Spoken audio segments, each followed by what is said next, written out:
Bueno, muy buenas tardes. Yo soy el doctor Alfredo Culquicóndor, soy médico terapista intensivo. Bueno, agradezco enormemente al grupo Open Your Mind por su invitación para dar la clase del día de hoy. El tema de hoy es Introducción al equilibrio ácido-base, tema muy importante en las unidades de emergencias o en las unidades de terapia intensiva. Pero no es patrimonio claramente de estas especialidades. También vemos pacientes con trastornos ácido-bases en varias otras especialidades, como la nefrología, la endocrinología, los servicios de clínica médica, el quirófano, etc. Pero bueno, la idea de la clase del día de la fecha es, primero, describir la clase en tres partes, así que la vamos a dividir en tres segmentos la clase, porque es una clase larga, es compleja, y hay muchos conceptos que son importantes darles primero una connotación fisiológica para después meternos en la parte más patológica, conjuntamente con el cuadro clínico, los mecanismos de compensación, etc. Le decía, yo soy especialista en terapia intensiva y voy a tratar de darle probablemente una connotación con ejemplos propios de la UCI. Y les decía que era un tema que vemos frecuentemente en la terapia, que acompaña claramente patologías del orden de los cuidados críticos. Vamos a ver que hay trastornos desde el punto de vista respiratorio, vamos a ver trastornos desde el punto de vista metabólico, etcétera. Lo concreto de la clase del día de hoy es empezar con la parte más fisiológica y después ir metiéndonos en la parte de los desequilibrios en general. Así que bueno, vamos a empezar a desarrollar la clase de hoy. Primero vamos a establecer los objetivos de la clase del día de la fecha. Vamos a ahondar fundamentalmente en la idea de que al final de la clase el alumno o el estudiante haya podido comprender la importancia del equilibrio ácido-base en el organismo. Hay un concepto importante para empezar a adentrarnos un poco en el tema, que es el tema de la homeostasis. Por definición, la homeostasis son todos aquellos mecanismos que buscan mantener dentro de rangos de la normalidad el equilibrio del medio interno. Cuando uno habla de mantener dentro del rango de la normalidad del equilibrio del medio interno, busca que hay un montón de mecanismos llamados mecanismos de compensación que buscan mantener dentro de valores normales todo en el organismo. Todo donde, obviamente, estamos hablando del medio intracelular, donde ocurren todos los procesos metabólicos en el cuerpo. Vamos a definir qué es metabolismo también. Pero, por ejemplo, si uno tuviera que hablar yo decía hace un ratito de la homeostasis, mecanismos que buscan mantener dentro de la normalidad los valores del medio interno, por ejemplo, los valores del pH, los valores del dióxido de carbono, los valores de la PO2, los valores de bicarbonato, los valores del potasio, del calcio, del magnesio, del fósforo. Todo donde actúe el metabolismo de la célula y lo que en ella interfiera con respecto a la velocidad de los procesos, tiene que ver un poco con cerrar la definición de homeostasis, ¿no? Entonces, que comprenda el estudiante la importancia de mantener dentro de rangos de normalidad el valor del pH, el valor del dióxido de carbono, el valor de la PO2, del bicarbonato, del exceso y de los déficits de bases, y también claramente de la saturación de oxígeno, que son cinco puntos que más adelante vamos a desarrollar con respecto a la interpretación del equilibrio ácido-base. Hace un ratito hablaba de metabolismo. El metabolismo en el cuerpo son todas aquellas reacciones bioquímicas que ocurren o no con la utilización de energía. Miren, ¿por qué hago comentario al respecto del concepto de metabolismo? Porque cuando uno trata de interpretar de dónde es producto el principal ácido volátil que tenemos en la economía, que es el dióxido de carbono, o los hidrogeniones, de dónde vienen, son productos del metabolismo celular. Entonces yo decía hace un rato que cuando uno trata de relacionar los valores del estado o el equilibrio ácido-base con el concepto muy general de la homeostasis y esta cuestión que tiene que ver con el metabolismo, yo hace un rato decía que el metabolismo eran todas las reacciones químicas o bioquímicas que tienen como objetivo final la producción o el consumo de energía. Si hablamos de metabolismo, el metabolismo lo podemos dividir en reacciones metabólicas desde el punto de vista del anabolismo o del catabolismo, y en algunas de ellas utilizaremos energía útil para realizar trabajo como el ATP, y en otras el ATP producido la guardaremos como energía útil para que el organismo pueda desarrollar funciones como la cinética enzimática, la síntesis de proteínas, la síntesis de ácidos nucleicos, el metabolismo muscular. Hay un montón de funciones que necesitan energía para poder llevarse a cabo. Y el punto es interesante porque resulta que los productos de desecho final del metabolismo de la célula, o sea, de todas las funciones que buscan o utilizar ATP o producir ATP, y que ellas podríamos definirlas como anabólicas o catabólicas, los metabolitos finales, valga la redundancia, del metabolismo de la célula, es el dióxido de carbono y el agua. Más adelante los vamos a desarrollar, el dióxido de carbono como el principal ácido volátil que produce el organismo en condiciones normales, y el agua como el solvente universal por excelencia, como el componente más importante del cuerpo humano. Hay una charla sobre soluciones parenterales donde vamos a desarrollar también los conceptos de agua y la importancia de entender y de mantener el medio interno a punto de partida de la utilización de soluciones parenterales. Esto es otra charla. El segundo punto es que, bueno, claramente que el estudiante logre identificar las principales alteraciones del pH en el organismo. Vamos a ver más adelante y vamos a recordar un poco los conceptos de Sorensen, allá por 1904, que él establecía el concepto de pH y trataba de relacionarlo con algo que, si bien no lo vamos a desarrollar a profundidad, lo vamos a comentar, que es el logaritmo negativo de la concentración de los iones hidrógenos.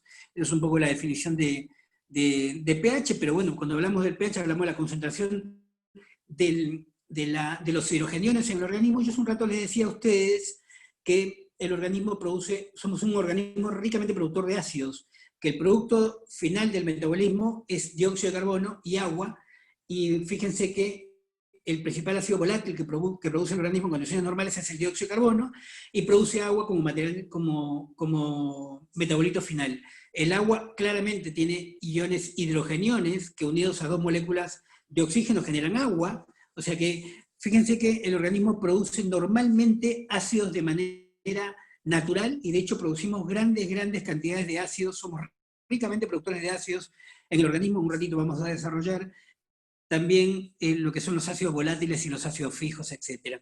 Pero importante saber que el estudiante debe de poder identificar los cambios del pH en el organismo, ¿está bien? Es importante que el estudiante sepa identificar el pH cuando está bajo, cuando está elevado, cuando está disminuido, cuando está elevado. ¿A qué le llamo un pH disminuido?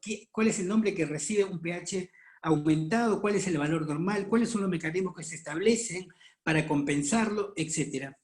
El otro punto es que el estudiante comprenda la importancia de mantener el pH dentro de rangos normales. Miren, yo les decía, yo hago terapia intensiva y nosotros vemos pacientes con profundos cambios en el estado ácido-base. Tenemos pacientes que entran a la terapia intensiva con pHs de 7,10, de 7, de 6,90, que a veces uno dice son pHs incompatibles con la vida, y de eso se trata un poco la terapia intensiva y la medicina de emergencia, ¿no? Tratar de hacer cosas que el cuerpo fracasa, porque yo hace un rato les decía a ustedes que la homeostasis son todos aquellos mecanismos que buscan mantener dentro de rangos de normalidad, ¿qué cosa? El equilibrio del medio interno. Cuando hablamos de mecanismos, decimos que cada vez que un valor en el organismo se rompe, el cuerpo desencadena ¿qué? Mecanismos de compensación. Esos mecanismos de compensación llegan a un punto que no fracasan, y cuando fracasan, el cuerpo entra en cambios profundos de algunos parámetros dentro del organismo que hacen inviable la función celular.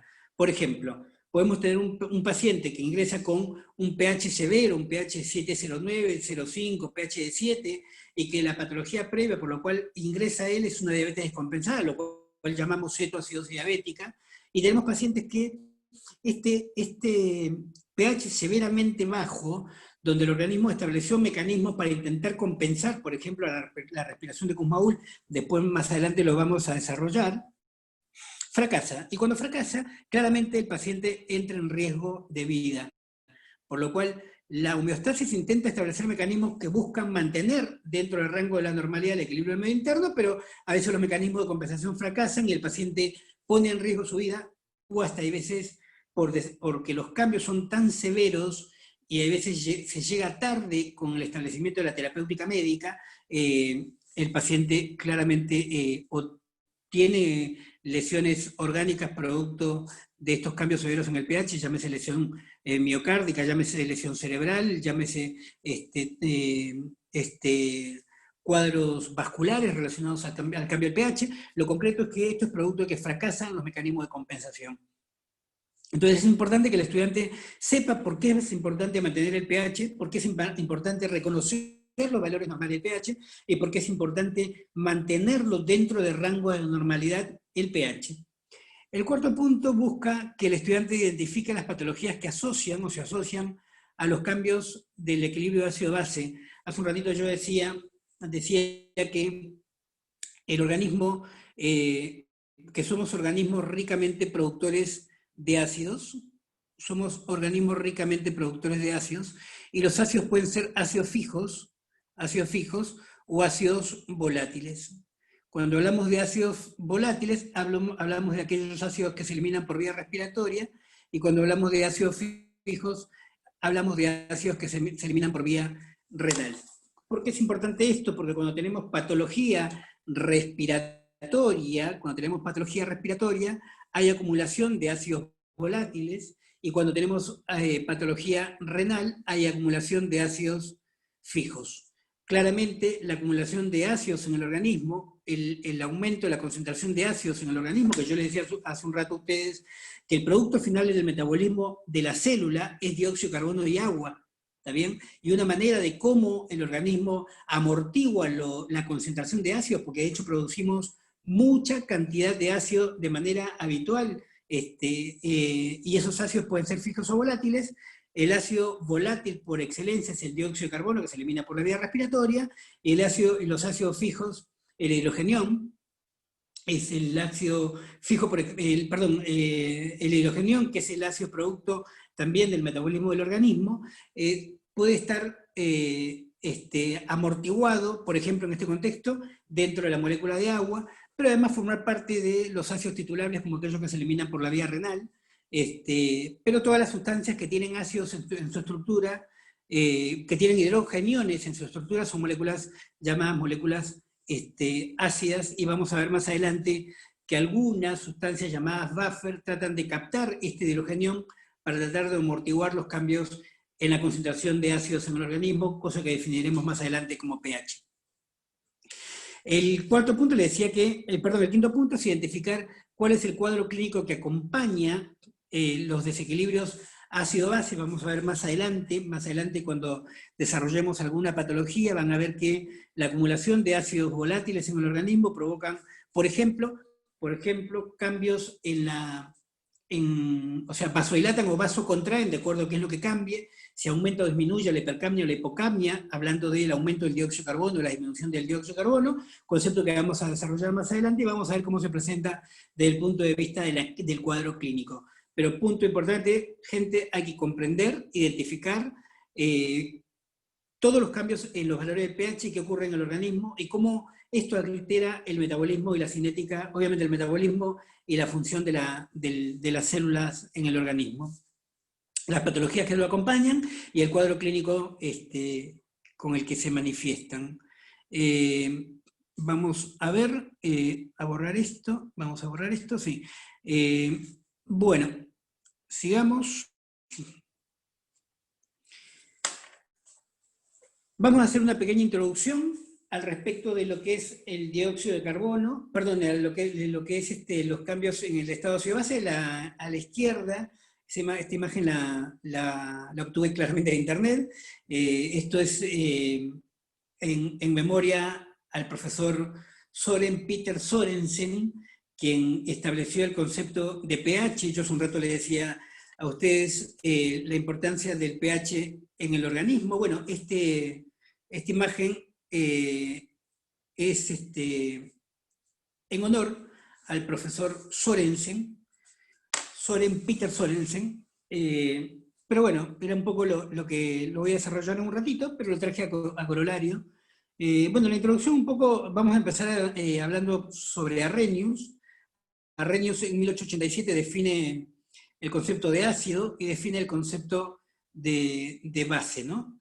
Desde el concepto muy general de lo que es un ácido, yo hace un rato les decía a ustedes que el organismo nuestro, que es un organismo aerobio por excelencia, porque la célula funciona a tenores ideales de oxígeno. De hecho, cada vez que el oxígeno disminuye en el organismo, caemos y hacemos un switch con respecto al metabolismo aerobio y hacemos el switch al metabolismo anaerobio.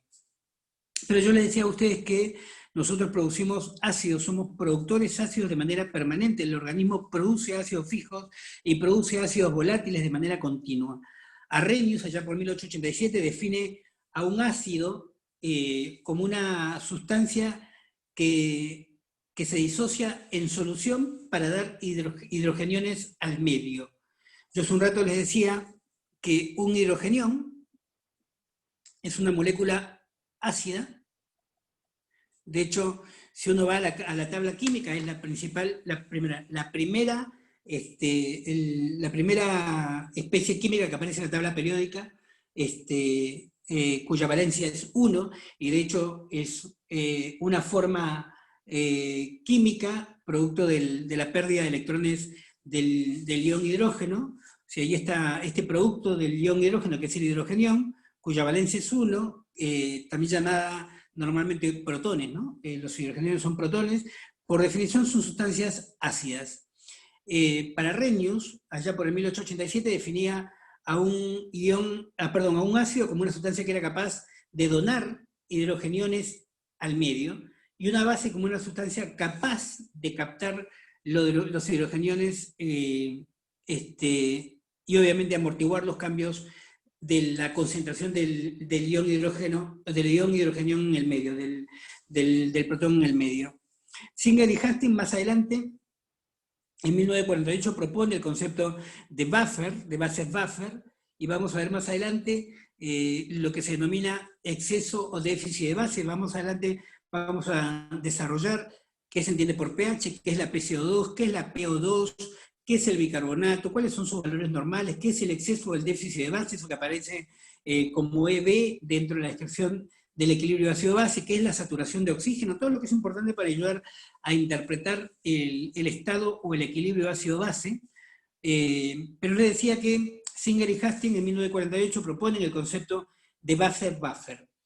Por definición, una base es una sustancia ácida, por definición, y vamos a ver más adelante que es sinónimo de sustancias alcalinas. Esto lo vamos a desarrollar más adelante, pero Singer y Hastings establecen este primer concepto en 1948, donde proponen que el concepto de base-buffer en la sangre total como un índice cuantitativo para medir el exceso o el déficit de bases dentro de la sangre, y obviamente cómo repercutía esto con respecto a los cambios de pH. Más adelante, Astrup, un fisiólogo, establece, en 1960, propone el concepto de bicarbonato estándar o el exceso de Basser, y estas deberían obviamente interpretarse en relación a los cambios en el equilibrio ácido-base, concepto que más adelante, más contemporáneos con nosotros, el profesor Stewart rebate, y creo que es altamente valorable lo que hace Stewart cuando modifica los conceptos modifica la interpretación del equilibrio ácido-base, donde antes se creía que todo rondaba en relación a ver el valor del bicarbonato, del ácido carbónico, de la PCO2, etc. Más adelante lo vamos a desarrollar. Henderson utiliza el concepto de pH del profesor Sorensen, lo adapta a la ecuación de Hasselbalch, y lo que produce es lo que conocemos hasta ahora como la ecuación o la teoría de Henderson y Hasselbalch, que obviamente utilizando los conceptos de pH en relación a lo que decía Sorensen, y lo vamos a desarrollar también más adelante para tratar de interpretar, pero vamos a hacer una pequeña introducción. Para Henderson y Hasselbalch, el pH, que hablaba fundamentalmente de la concentración de iones hidrógenos en el organismo y cómo actúan los iones hidrógenos en el organismo, fundamentalmente rodea al concepto de pK. De pK, y obviamente a los conceptos relacionados al logaritmo negativo de la concentración de iones hidrógeno, ¿está bien? Y esto fundamentalmente decía que acá lo que trataba de hacer Henderson es unir el concepto que decía Sorensen al respecto del logaritmo negativo de la concentración de hidrógenos, y trataba de darle una relación a lo que decía Hasselbalch con respecto a lo mismo, que esto lo vamos a desarrollar después cuando hablemos un poco sobre la fórmula de Henderson y Hasselbalch. A ver, Stewart, yo le decía antes, más contemporáneo con nosotros, reintroduce el concepto de buffer bajo el concepto de la diferencia de iones fuertes, que yo lo voy a explicar más adelante. Acá aparece disociado en cuanto a la fecha, pero Brosted y Lowry, en 1923, hacen una generalización, esto es obviamente mucho antes de Stewart. Brosted y Lowry, en 1923, hacen como una generalización de la teoría de Arrhenius. Arrhenius hablaba de los ácidos y de los álcalis, lo que fundamentalmente lo que decía Arrhenius era que para que esto ocurriera, el ácido debería estar en solución. ¿Está bien? Esto lo hacía un poco más escueto, por lo cual Brosted y Lowry cambian un poco el concepto, hablan también de lo que es las especies químicas llamadas ácidos y base. Por ejemplo, yo hace un rato le decía que Arrhenius hablaba del ácido como una sustancia que en solución se disociaba para dar un hidrógeno al medio.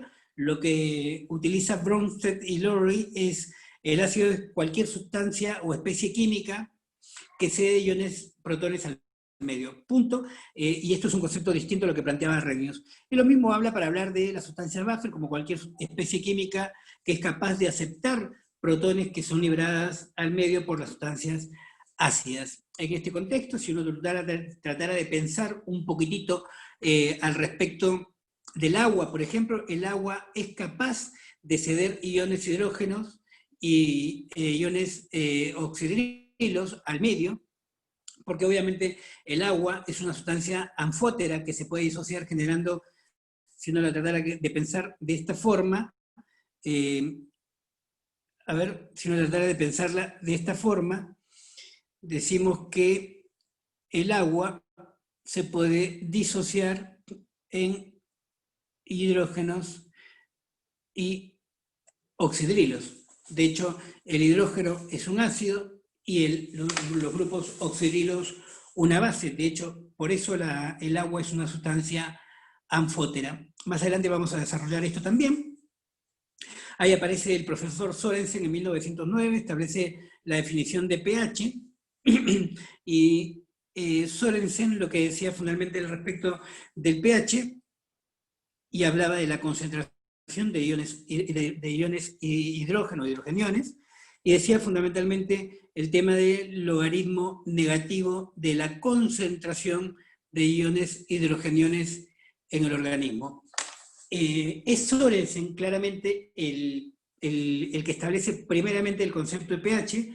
Henderson adapta el concepto de pH a la teoría de Hasselbalch, y lo que hace es establecer lo que se llama la ecuación de Henderson y Hasselbalch, que obviamente después de que Stewart en 1983, más contemporáneo claramente con nosotros, reintroduce el concepto de buffer y habla de la diferencia de iones fuertes, basándose fundamentalmente en lo que más adelante vamos a desarrollar como que es el principio de electroneutralidad o la ley de conservación de masa, ¿no? De Wilber y Wash, que obviamente son importantes para entender estos conceptos. Entonces, vuelvo a insistir, probablemente el resto de la charla, si bien vamos a hablar un poco sobre los cambios de pH, vayamos a rondar mucho sobre la interpretación o el nuevo modelo de Stewart con respecto a la interpretación del equilibrio ácido-base, y vuelvo a insistir, Stewart basa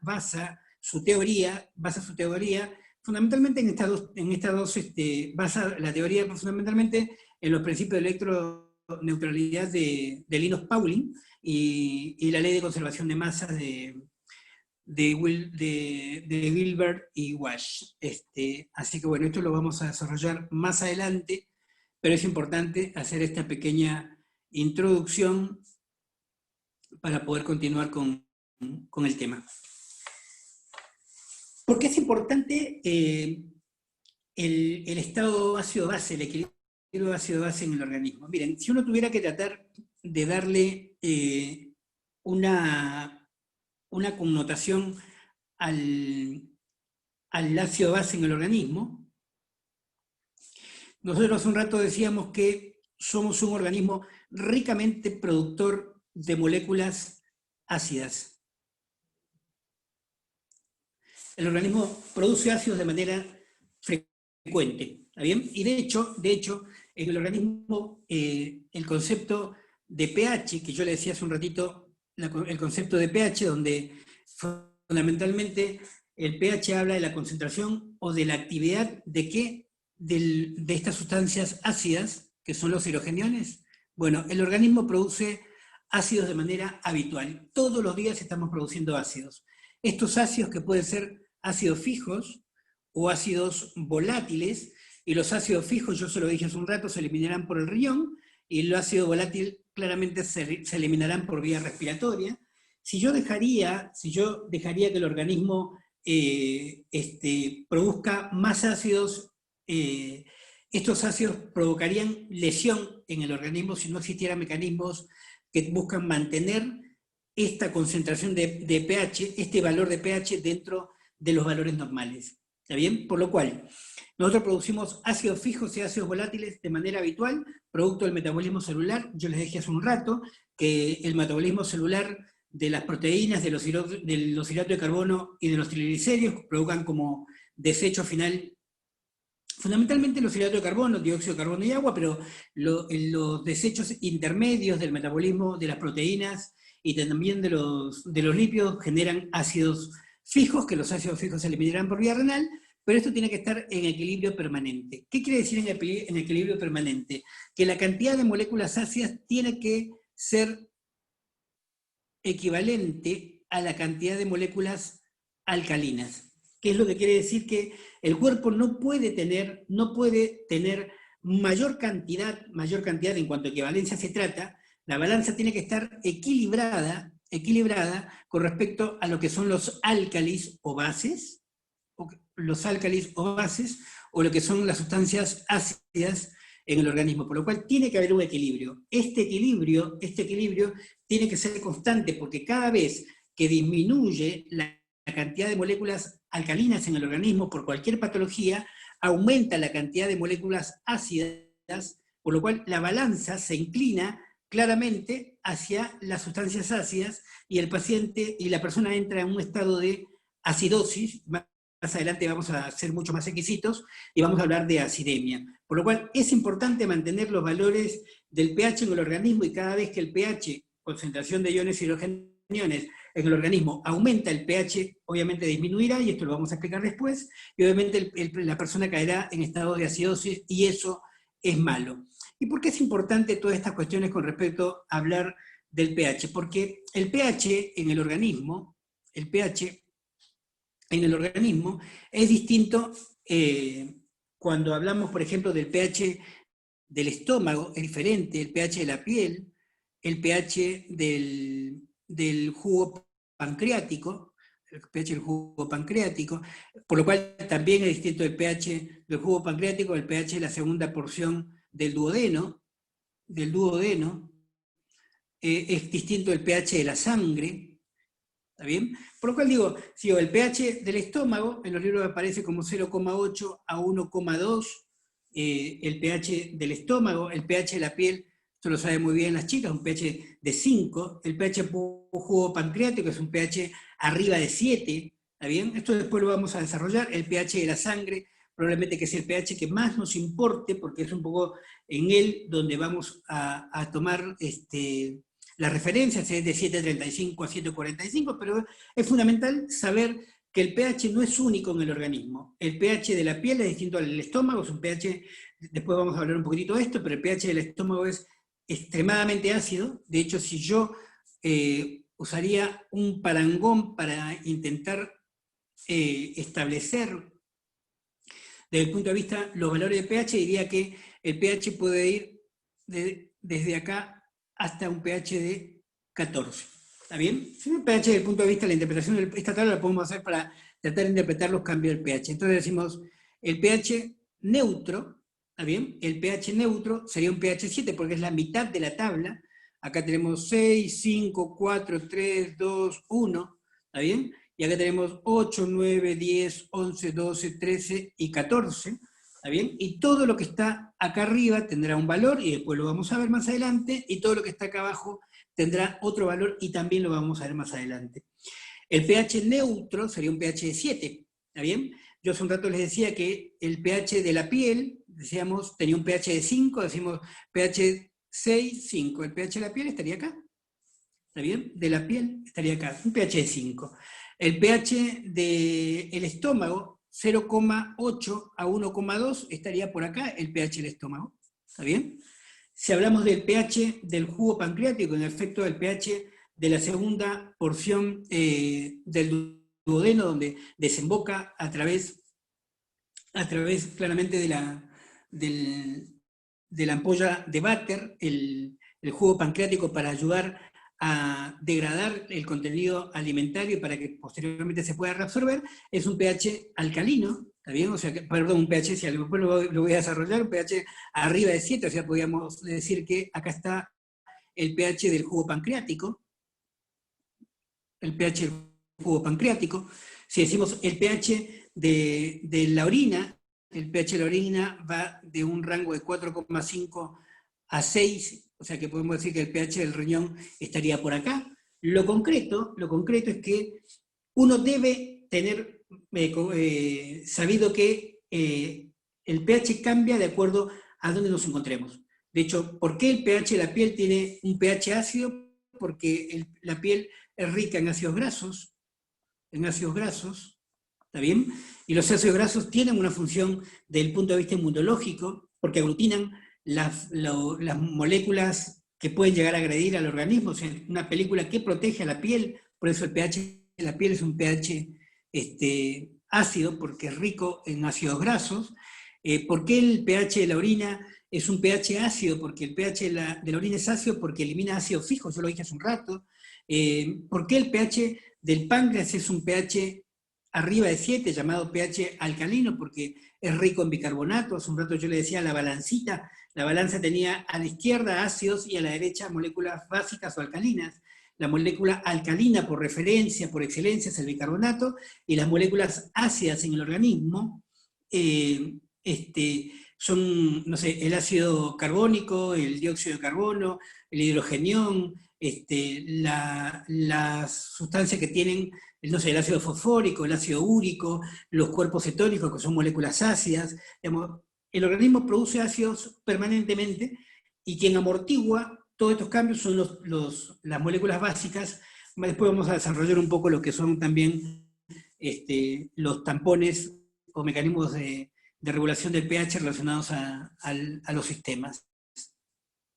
Entonces es importante saber y mantener el pH en el organismo, saber que el pH en el organismo mantiene las funciones de la célula dentro de los rangos de normalidad, o sea, dentro de rangos fisiológicos, que influencia sobre la farmacocinética de las drogas. Claramente, yo le decía hace un rato que si yo tengo un paciente con un pH muy bajo, llámese, no sé, pH de 7, el valor normal del pH, valor normal, yo lo voy a desarrollar nuevamente, es de 7,35 a pH de 7,45, el pH debe rondar dentro de estos valores normales. Si yo tengo un pH de 7, este pH es muy ácido, perdón, es un pH severamente ácido, y van a ver que muchos fármacos actúan sobre pHs normales. Cada vez que yo cambio el pH, o mejor dicho, el cuerpo cambia el pH a un pH severamente ácido, las drogas no cumplen con el mecanismo de acción que uno desea. ¿Por qué?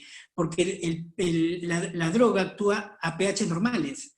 Cada vez que el pH disminuye, nosotros claramente sabemos que esa droga que va a unirse a un receptor celular para cumplir con su mecanismo de acción, el receptor no actúa de la manera que uno pretende y la droga no muerde al receptor para que cumpla la acción deseada. O sea, el mecanismo de señalización celular producto de la unión del sustrato con su receptor no ocurre de manera ideal, por lo cual lamentablemente la droga no actuaría, y cuando hablamos de terapia intensiva hablamos de drogas vasoactivas como el hidroxapropionato o el TG, cuando hablamos de catecolaminas, o aminas sintéticos o sustancias simpático-miméticas, podemos hablar de la noradrenalina, la adrenalina, la dopamina, la dobutamina, etc.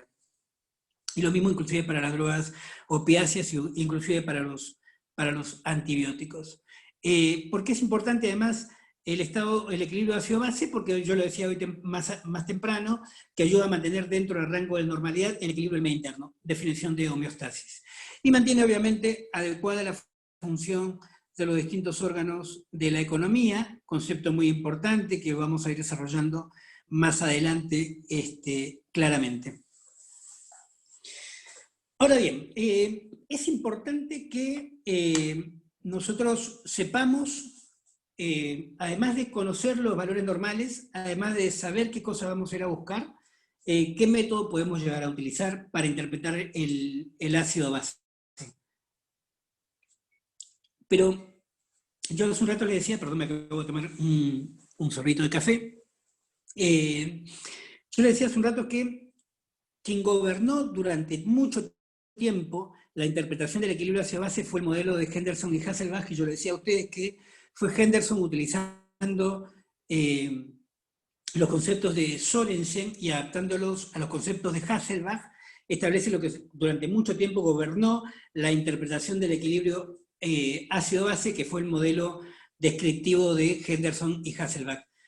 Más adelante surgió el método semi-cuantitativo, donde lo que se intenta es implementar el método de la interpretación de los bases, del exceso de bases, para ayudar a complementar lo que hasta ahora se había gobernado, le decía nuevamente, la interpretación del mundo ácido-base, que era el modelo de Henderson y Hasselbalch. Después, ya más adelante, en 1983, aparece lo que escribe el profesor Stewart, Howard Stewart, un médico fisiólogo canadiense que obviamente replantea los conceptos sobre el mundo del estado ácido-base, porque de hecho, si uno va, o mejor dicho, si uno trata de interpretar lo que decía Henderson y Hasselbalch, Henderson, a ver si puedo cambiar un poco a modo de lapicera, acá, muy bien. Para hablar de pH, fíjense que el concepto adapta esto, ¿no? Más el logaritmo negativo de la concentración de bicarbonato, ¿sí?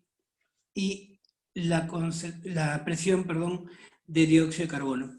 En realidad, esto es un poco la consecuencia, esta es la fórmula de Henderson y Hasselbalch, y esto es un poco la adaptación del modelo de Hasselbalch y los principios de Sorensen con respecto a lo que era el pH. Este es lo que gobernó, este es el modelo que gobernó históricamente, el modelo descriptivo que gobernó históricamente la interpretación del mundo ácido base, y fundamentalmente fíjense que rodea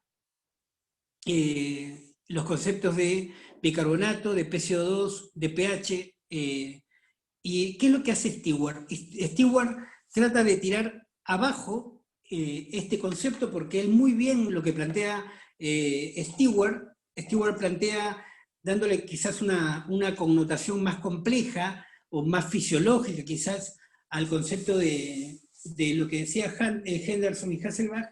Él plantea que el pH, el hidrógeno y el bicarbonato deberían de girar alrededor del universo ácido-base. Esto es lo que dice Stewart, más adelante yo lo voy a desarrollar, pero fundamentalmente esto, ¿no? Plantea que no, el mundo ácido-base es mucho más complejo que ver una molécula de bicarbonato, una molécula de PCO2 o un valor desnudo como era el valor del pH.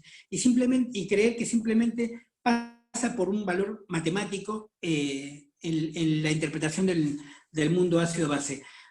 Esto probablemente si no tuviera que darle una relación a la interpretación, no sé, a ver, antes creíamos que la Tierra giraba, que el Sol giraba alrededor de la Tierra, lo que creíamos nosotros. Años después sabemos que es la Tierra la que gira alrededor del Sol, o sea que lo que plantea Stewart es también muy concreto, que Stewart dice que el universo ácido-base es y que los valores de bicarbonato, de pH, de PCO2, y de hecho después vamos a desarrollar, él habla que es mucho más complejo. Entonces es verdad que tanto estos valores de pH, PCO2, bicarbonato, rodean al mundo ácido-base, que es más complejo.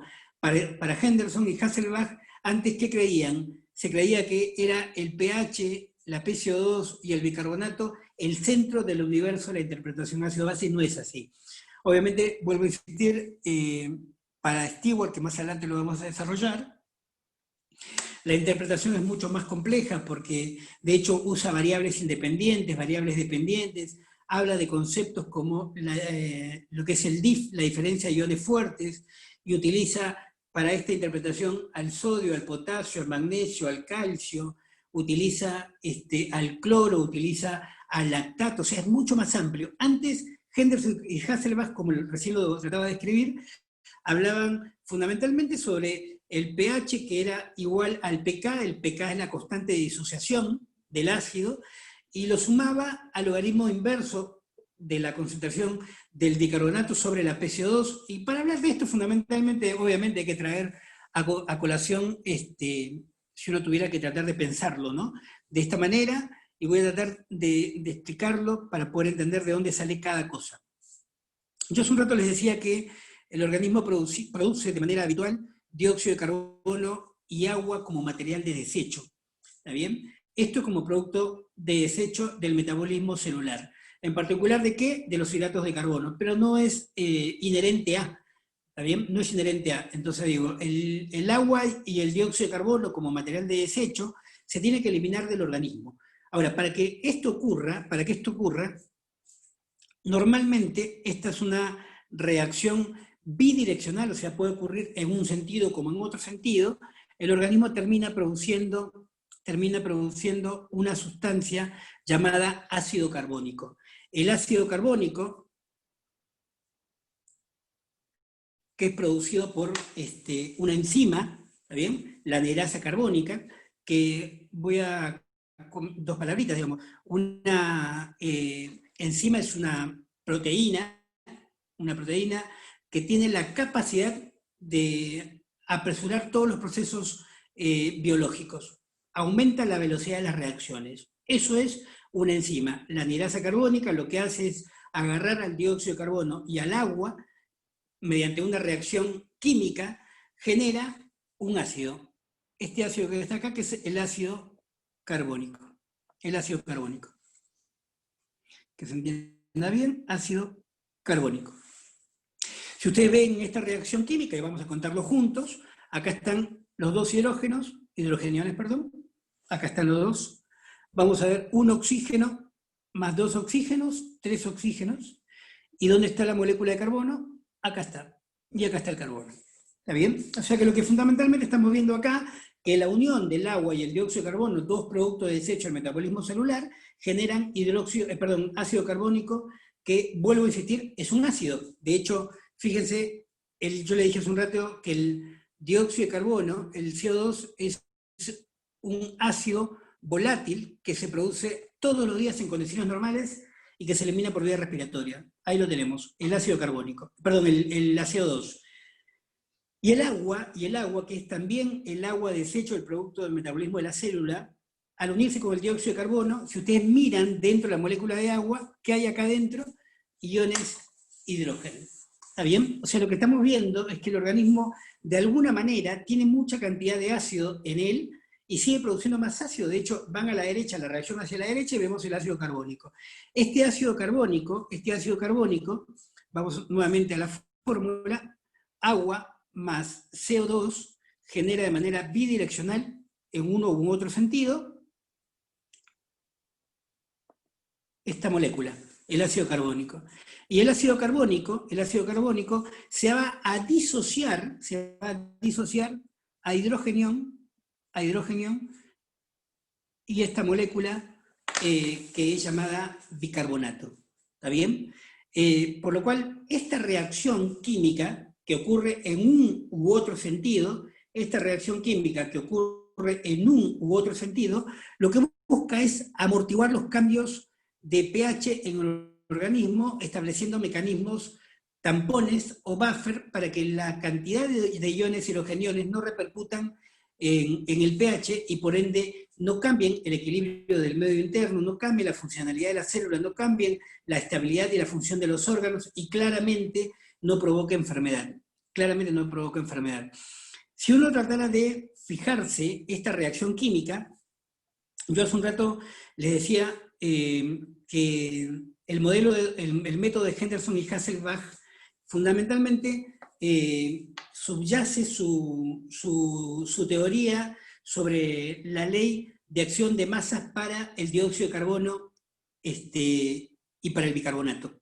Yo hace un rato les decía que era el pH, ¿se acuerdan? pH es igual a pK más el logaritmo en base 10, o logaritmo negativo de la concentración de bicarbonato y de PCO2, y ahora yo voy a comentar una ley también, que es la ley de Henry, que es de la ley de los gases ideales, como para darle una connotación a esto. Pero fíjense que fundamentalmente Henderson y Hasselbalch lo que hacen es tratar de relacionar esto que estamos viendo acá en esta reacción, adaptarla a la interpretación de su fórmula. Obviamente esta reacción que vemos acá, que va en un sentido, también puede ir en el sentido contrario, por eso decíamos que es una reacción bidireccional, ¿está bien? Y en este contexto, esta constante de disociación, porque acá claramente, acá podemos desprender el concepto de la constante K, la constante de disociación del ácido, ¿está bien? La constante de disociación del ácido, y en este contexto utilizar la ley de acción de masas de Gilbert y Wash, que decía que la velocidad de una reacción química, está directamente relacionada, o es directamente proporcional, si quieren utilizarla en este contexto, con la concentración de sus reactantes. ¿Está bien? Y acá aparece este concepto de constante de disociación, que es mucho más complejo, que no es la idea, porque no es una clase de química, pero es más o menos, la idea es darle un corolario o tratar de razonar de dónde salen estos conceptos del hidrógeno, del bicarbonato, de la PCO2 y etc. Fíjense que hasta acá nosotros hablábamos de valores, más adelante uno podría darle la connotación de concentración, ¿está bien? Cuando hablamos de concentración, porque esto está ocurriendo dentro del plasma de la sangre, esto está ocurriendo en la sangre, estas reacciones ocurren en la sangre, perdón. Por lo cual, acá podríamos tranquilamente, para hablar de la concentración del CO2 en el organismo, yo le decía que uno debería también de pensar un poco en la ley de Henry. La ley de Henry habla de la PCO2, ¿por qué? Porque la ley de Henry lo que trata de adaptar, fundamentalmente, es lo que se define como presión parcial. La presión parcial, que es un punto que yo hace un rato hice comentario, pero lo vamos a volver a desarrollar. Fíjense que cuando uno trata de ver, PCO2, cuando uno trata de interpretar el estado o el equilibrio ácido-base en un papel y dice, a ver, el valor del pH, el valor de la PCO2, el valor de la PO2, el valor del bicarbonato, el valor del exceso o el déficit de base y el valor de la saturación de oxígeno, esos puntos determinan el ácido-base cuando uno lo quiere ver. Ahora, uno se pregunta, ¿de dónde salió la PCO2? Bueno, la PCO2 claramente es la adaptación de la concentración del dióxido de carbono. El dióxido de carbono es el ácido volátil por excelencia que se produce como material de desecho producto del metabolismo celular, pero cuando estando en sangre está en una cierta concentración. Para adaptar este concepto de concentración a una determinada presión, que es lo que se utiliza, la ley de Henry, la ley de los gases en el organismo. Lo que hace la ley, adapta multiplicando un cociente que es 0,03 al valor de la CO2, y termina determinando, y determina la aparición del concepto de PCO2, que después lo vamos a desarrollar más ampliamente. Vuelvo a insistir, no es una clase de química, pero intentamos darle una connotación a estos conceptos para ver de dónde van saliendo. El concepto de pH, qué es el pH, de dónde sale el pK. El pK simplemente el pK es el logaritmo, o cómo le aplico el logaritmo a esa constante de disociación, por lo cual aparece el pH es igual a pK, le aplico también un logaritmo a esta concentración, y decía que fundamentalmente hablaba de la concentración del bicarbonato y la PCO2 en el organismo. La PCO2, si no hablaríamos de concentración de CO2, pero le adaptamos fundamentalmente la ley de Henry, multiplicando la concentración de CO2 por 0,03, que es un cociente, y que ayuda obviamente a determinar el valor de la PCO2 en el organismo. Sigamos. Vamos a ver si puedo cambiar. Ahí está. Este es un poco el método de Henderson y Hasselbalch. Hablan del pH como el logaritmo de la concentración. Esta es la primera definición. A ver si puedo cambiar acá, porque si no, acá. Fíjense que concentración de iones o de hidrogeniones en el organismo. O sea, habla de la actividad de los iones hidrogeniones en el organismo, ¿está bien? Y acá, fundamentalmente, recalco que un hidrogenión es una molécula ácida, ¿está bien? Entonces, cada vez que hay aumento, a ver si quiero ser un poco más sencillo, el pH podemos decir que es una constante porque debe estar en valores constantes, 735 a 745, ese tiene que ser el pH del organismo. Es una constante que es inversamente proporcional a la concentración de ácidos, de iones hidrogeniones en el organismo, por lo cual yo puedo decir que cada vez que los iones hidrogeniones aumentan, el pH disminuye, porque es una constante que es inversamente proporcional. Lo que digo es que cada vez que los iones hidrogeniones aumentan, el pH disminuye. ¿Está bien? A esa concentración de hidrogeniones yo le aplico el logaritmo en base 10. ¿Sí? Esto es un poco lo que decía los principios de Sorensen cuando trataban de describir la actividad de los iones hidrogeniones en el organismo. Claramente, si yo digo que el pH es el logaritmo negativo de la concentración de iones hidrogeniones en el organismo, también puedo decir que el pH es 1 sobre la concentración de hidrogeniones, o logaritmo en base 10, claramente de la concentración de iones hidrogeniones en el organismo. ¿Está bien? Abajo aparece ya la fórmula de Henderson y Hasselbalch, pero vamos a tratar de desarrollar en qué principio se basa el método de Henderson y Hasselbalch para tratar de relacionar los valores del pH. Basa sus principios en la ley de acción de masas para el dióxido de carbono y el agua. Si ustedes recuerdan, yo hace un rato les había dicho, que el dióxido de carbono más el agua, que eran producto del metabolismo celular, daban origen al ácido carbónico. ¿Está bien? Y el ácido carbónico se disocia en hidrógeno y se disocia en bicarbonato. ¿Está bien? Se disocia en hidrógeno y se disocia en bicarbonato.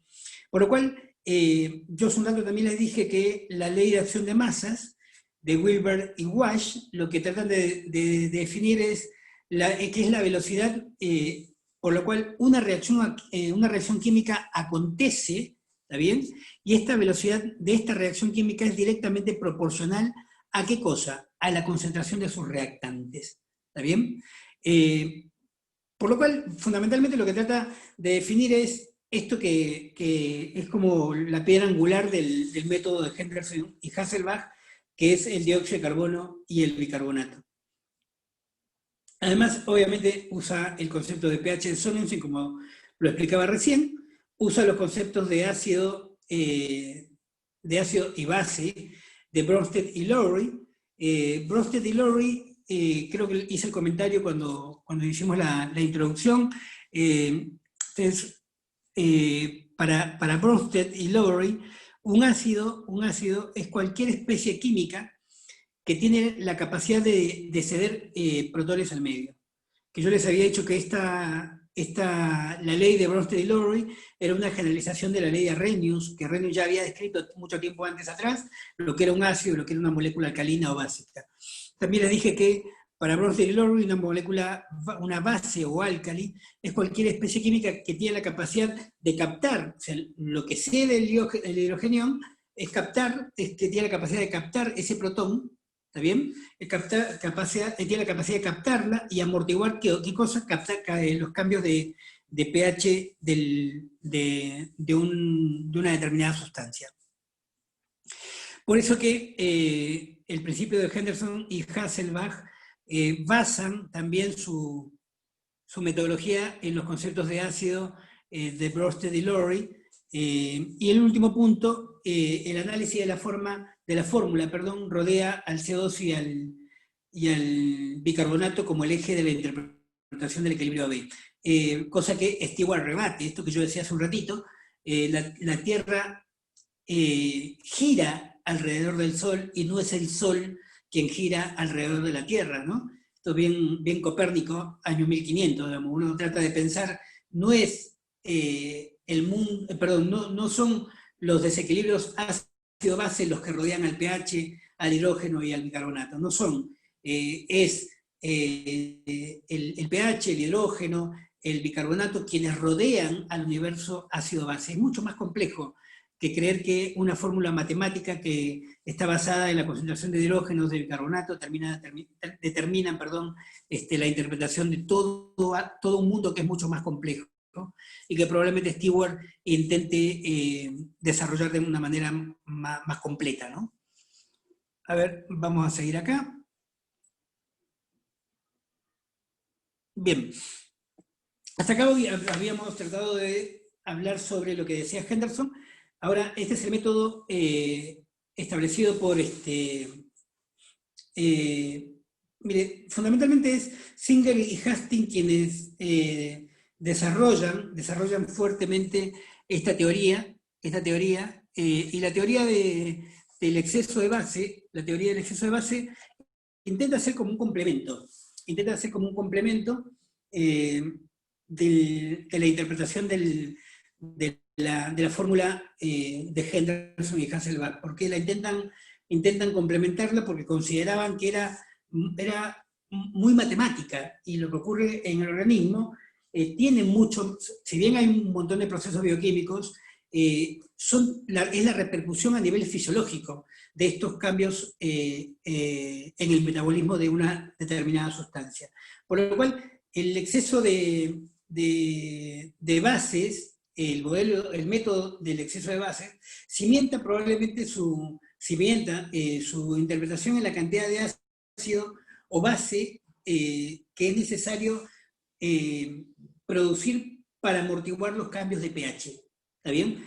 De aquí que Singer y Hastings proponen el término, allá por el año 1948, proponen el término de base o tampón. Y una base o tampón es una molécula que lo que tiene como función principal es amortiguar los cambios del pH en el organismo y tratar de mantener el pH dentro de los rangos de normalidad. Entonces, el método de exceso de base, que es un método distinto que intenta complementar el método de Henderson y Hasselbalch, lo que fundamentalmente tratan de describir a partir de esto, ¿no? De interpretar el concepto de base o tampón, es la cantidad de ácido base, ¿está bien?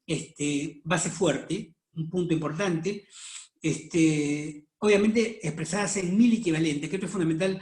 ¿Por qué? Porque si ustedes ven los valores del bicarbonato en el organismo, se expresan en 1000 equivalentes, se pueden expresar en otras medidas químicas, ojo, pero fundamentalmente esto, ¿no? El método de exceso de bases es la cantidad de ácido o base fuerte expresada en 1000 equivalentes y que es necesaria ser producida para intentar amortiguar los cambios del pH. Decía que era un modelo que intenta mejorar la interpretación de los desequilibrios AB a punto de partida del modelo de Henderson y Hasselbalch. Y el último punto probablemente basa su fundamento en la cantidad de ácidos y bases necesarias para amortiguar los cambios de pH. Más adelante vamos a definir valores para el exceso de bases, que también, aparte es un punto importante para tratar de interpretar los cambios en el estado AB. Y después probablemente el modelo químico de la actualidad, porque hoy la mayoría de las cosas se están tratando de interpretar en función a lo que el profesor Howard Stewart, un fisiólogo canadiense, hizo allá por el año 1980, y obviamente basa los principios de su método, basa su método en los principios, uno, en el principio de electroneutralidad, en el principio de conservación de masas, que también lo hacía Henderson y Hasselbalch, y lo plantea también en el principio de disociación del agua. Vamos a definir puntualmente el principio de electroneutralidad. ¿Se acuerdan de Linus Pauling? Linus Pauling lo que decía fundamentalmente que los iones fuertes, ¿no? Cambian la concentración de los iones hidrógenos en el organismo. ¿Por qué es importante esto del principio de electroneutralidad de Pauling? Porque Stewart trata de adaptar este principio de electroneutralidad, ¿está bien? Trata de adaptar el principio de electroneutralidad a definir que la cantidad de moléculas con carga negativa debería ser igual a la cantidad de moléculas con carga positiva. Por lo cual, Stewart basa su metodología en los principios de electroneutralidad, y van a ver que, a ver si lo puedo intentar desarrollar ahora. La idea es ir ampliándolo, pero para Stewart habla de variables, a ver si puedo cambiar esto. Stewart habla de variables, y habla de variables independientes.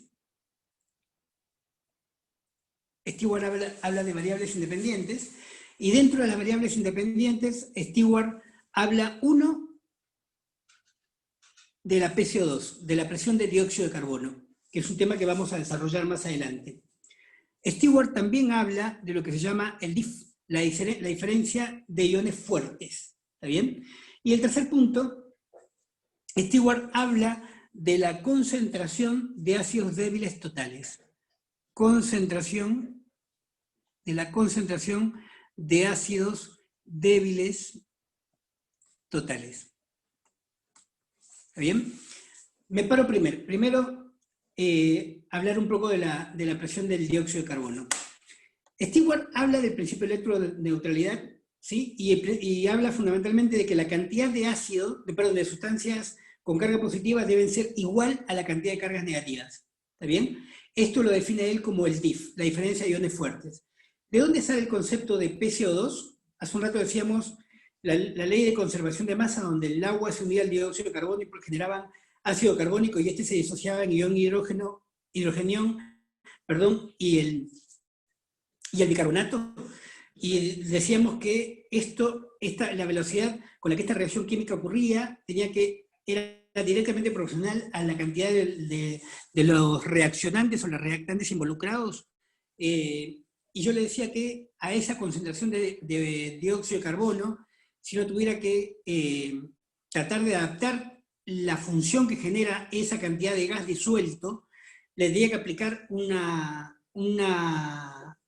cociente que era 0,03, que hablaba de la ley de Henry, ¿no? La ley de los gases ideales, y generaba algo que se llama la PC2. La PCO2, que lo vamos a desarrollar más adelante, para Stewart es una variable independiente. ¿Está bien? Así como lo es la diferencia de iones fuertes. Ahora, la ley de iones fuertes, perdón, la ley de iones fuertes, perdón, el DIF, la diferencia de iones fuertes, dice fundamentalmente que la concentración de sodio más la concentración de potasio, más la concentración de magnesio, más la concentración de calcio, obviamente acá es 2 y 2, ¿no? Para el magnesio, menos la concentración de cloro, ¿está bien? Más la concentración de lactato, generaban un concepto que para Stewart se denominaba la diferencia de iones fuertes. Este DIF, la diferencia de iones fuertes, ¿está bien? Uno la puede definir, de hecho, vamos en el transcurso de la charla, en la segunda clase vamos a ver que existen el DIF aparente y el DIF efectivo. Para el DIF aparente, cuyo valor normal es de 40 a 42, lo que fundamentalmente dice, y esto es un poco principio de electroneutralidad, el sodio más el potasio más el magnesio más el calcio debe ser equivalente a la cantidad de cloro más la cantidad de lactato en el organismo. Esto es un poco la utilización del principio de electroneutralidad, el principio o la ley de conservación de masas. También lo había hablado hace un rato, de Wilber y Wash, hablaban de la velocidad de la reacción química. Y después la otra cuestión está con respecto a esto, es la disociación del agua, y vemos que la definición del agua como sustancia química es, por definición, una sustancia anfótera, ¿no? Esta sustancia que el agua tiene la capacidad de disociarse, el agua se disocia y genera estas dos sustancias en el medio. Claramente esto es un ácido y claramente esta es una base o un álcali. El principio o la disociación del agua fundamentalmente está relacionada a interpretar de dónde o cómo el agua logra amortiguar los cambios de pH captando iones hidrogenión y generando una molécula llamada hidronio. Pero esto desde el punto de vista más bioquímico, pero es importante porque estos 3 puntos ayudan a interpretar el modelo de Stewart. Y yo le decía, además, que el modelo de Stewart era mucho más amplio, no era el modelo de Henderson y Hasselbalch que a partir de la fórmula del pH y la interpretación del pK y el logaritmo de base 10 de la concentración del bicarbonato sobre la presión de dióxido de carbono, le daban la fórmula a la interpretación de todo el universo de ácido-base. Para Stewart el concepto es mucho más complejo porque él, así como utiliza variables independientes, la PCO2, el DIF y la concentración de ácidos débiles totales, y me olvidaba de comentar que los ácidos débiles totales para el modelo de Stewart son fundamentalmente, o rondan fundamentalmente en la albúmina y el fosfato. Por lo cual van a ver más adelante que cuando hablemos de cambios en el pH, los pacientes que tienen hipoalbuminemia, los desnutridos, tienen un determinado cambio en su pH, por lo cual van a estar ácidos, y la causa de los cambios del pH, o sea, la acidez, va a rodear la desnutrición o los trastornos de la alimentación, o luego el estado hipercatabólico, ¿está bien? Y es la albúmina un dato a mirar con respecto a lo que Stewart define como la concentración de ácidos débiles, y también lo vamos a ver con respecto a mirar a los fosfatos. Sorbito de café. Y la otra cuestión, para Stewart, un ion fuerte, que es un concepto que utiliza también Stewart en su modelo, un ion fuerte es aquel que tiene la capacidad de disociarse completamente en agua. Eso es un ion fuerte para para el concepto de Stewart. Claramente Bronsted y Lowry plantean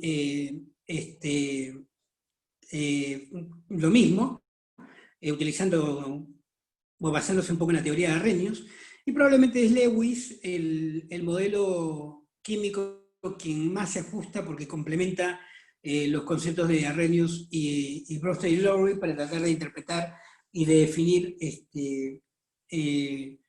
la definición de ácido y base. Obviamente un ácido fuerte es una molécula que tiene la capacidad de disociarse completamente y un ácido débil no lo hace.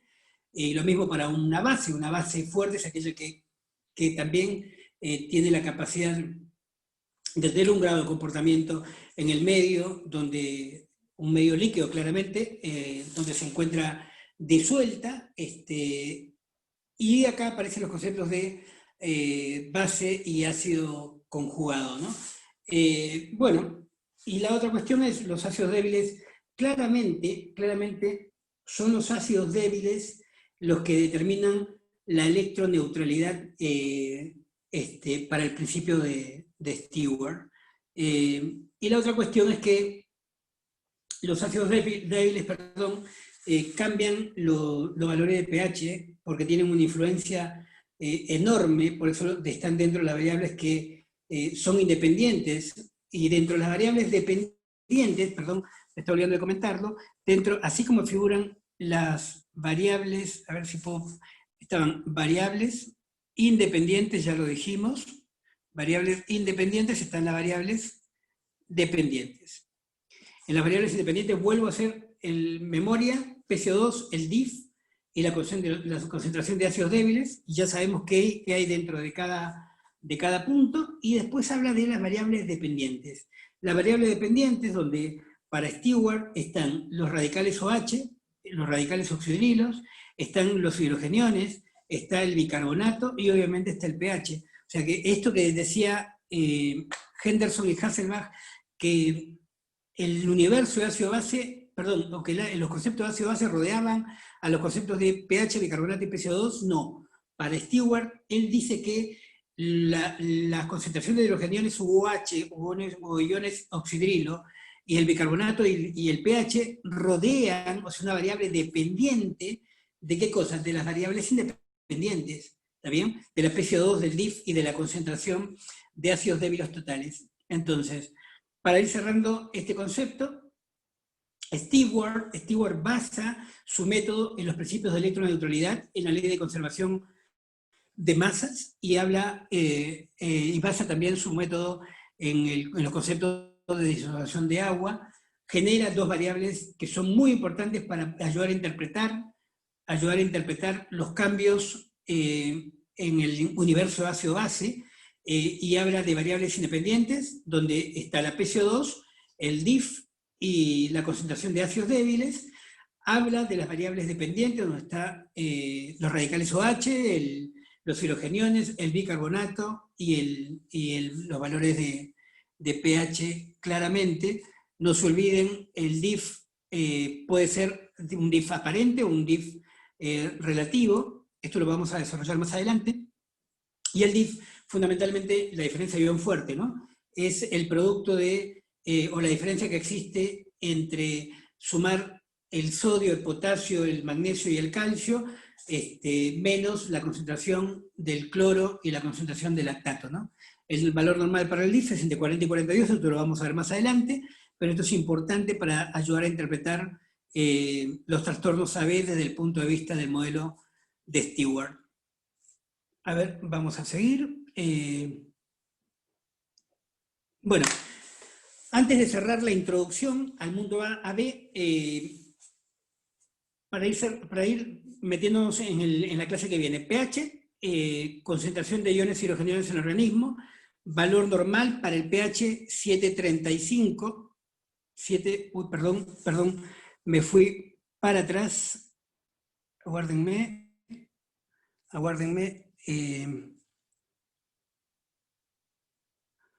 es medio complejo, es más difícil manejar esto que manejar ahí está. Les decía, vamos a ir definiendo punto por punto, porque estos es un poco los temas que vamos a ver la clase que viene. Entonces decimos, el pH es inversamente proporcional a la concentración de hidrogeniones si no tuviera que darle una definición así muy somera, pero habla fundamentalmente de la actividad de los iones hidrógenos en el organismo. El valor normal del pH es de 7,35 a 7,45. Entonces yo lo voy a volver a desarrollar en la clase que viene. La PCO2, valor normal de 35 a 45, claramente milímetros de mercurio. La PO2, 85 a 100 milímetros de mercurio. El bicarbonato de 22 a 27 miliequivalentes por litro. ¿Está bien? El exceso de bases de -3 a +3. ¿Está bien? Y la saturación entre 95 y 100. ¿Está bien? Yo voy a desarrollar de dónde sale el pH, la PCO2, la PO2, el bicarbonato, el exceso de déficit de base y la saturación de oxígeno en la clase que viene. Pero estos 6 puntos son importantes para poder darle una interpretación a los cambios en el trastorno AB. Pero vuelvo a insistir, si bien uno subyace la interpretación del pH, la PCO2 y el bicarbonato, van a ver que, ¿se acuerdan que había un modelo que hablaba del exceso de bases? Vamos a mirar el exceso de bases, o sea que estaríamos mirando el pH, la PCO2, la PO2, el bicarbonato y el déficit de bases. Y la otra cuestión es que yo les decía a ustedes que van a ver más adelante, cuando desarrollemos algunas patologías, que los cambios en la concentración del potasio provocan trastornos en el pH, cuando el lactato aumenta también provoca trastornos en el pH, cuando el cloro está aumentado también provoca trastornos en el pH, cuando la albúmina está disminuida también provoca trastornos en el pH, o sea que es mucho más complejo, por eso que me parece que hoy uno debe de reinterpretar y salir,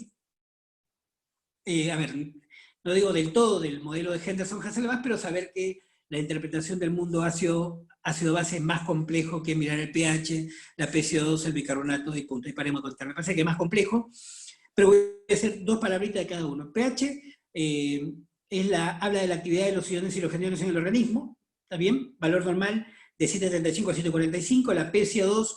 La PCO2 es la presión de dióxido de carbono en sangre arterial. Vamos a mirar sangre arterial, podemos mirar sangre venosa, pero vamos a mirar sangre arterial. El CO2 es el ácido volátil por excelencia, se elimina por la vía respiratoria, ¿está bien? Y la presión era la consecuencia de aplicarle el 0,03, si recuerdan, a la concentración de ácido de la ley de Henry, ¿está bien? Era la ley de Henry que hablábamos de que la presión parcial de un gas está en equivalencia con la concentración del gas. Cuando yo a esa concentración del gas le aplico la constante de disociación para el gas, en este caso para la CO2, que es 0,03, obtengo la presión de dióxido de carbono. Pero vuelvo a insistir, más adelante lo voy a desarrollar, lo mismo para la presión de oxígeno, también esa concentración de oxígeno que está en el medio, en la sangre, yo le aplico la ley de Henry, genera obviamente a esa concentración, obtengo lo que es la PO2, y lo vamos a desarrollar más adelante. El bicarbonato como producto de disociación del ácido carbónico, recuerdan, CO2 más agua, ácido carbónico, recuérdenlo, ácido carbónico se disocia en hidrogenión y bicarbonato, bueno, ese bicarbonato, producto de la disociación del ácido carbónico, es la molécula alcalina por excelencia, y de hecho, fíjense que el pH, ahora voy a hacer un ejemplito antes de terminar la clase, pero van a ver que si yo me voy del 0 al 14, 7 era, a ver, lo voy a hacer ahora. Miren, yo hace un rato les dije, 7 es el pH neutro, ¿está bien? 7,35, habíamos dicho, 7,35 a 7,45.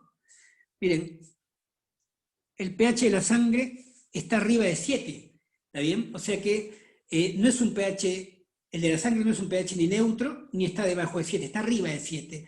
Todo lo que está arriba de 7 yo lo llamaré alcalino, y todo lo que está debajo de 7 lo llamaré ácido.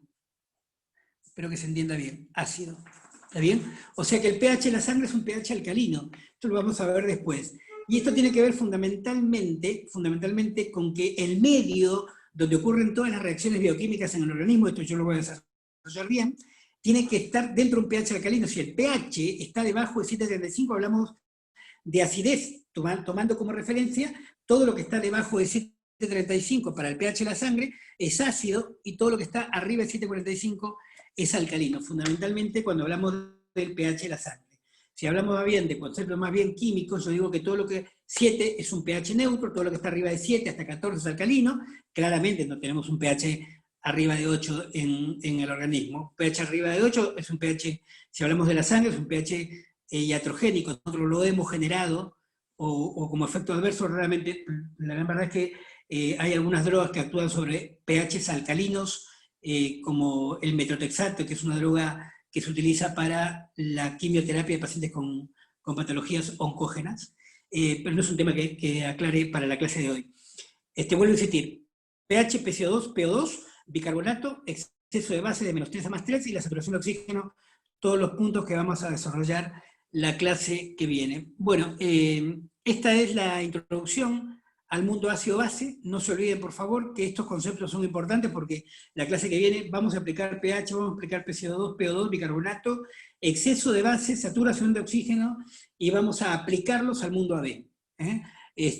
Bueno, gente, muchas gracias, y quedó ahí el garabato que hice. Nos vemos la clase que viene. A ver si puedo lograr salir de acá. Bueno, muchas gracias y nos vemos la clase que viene.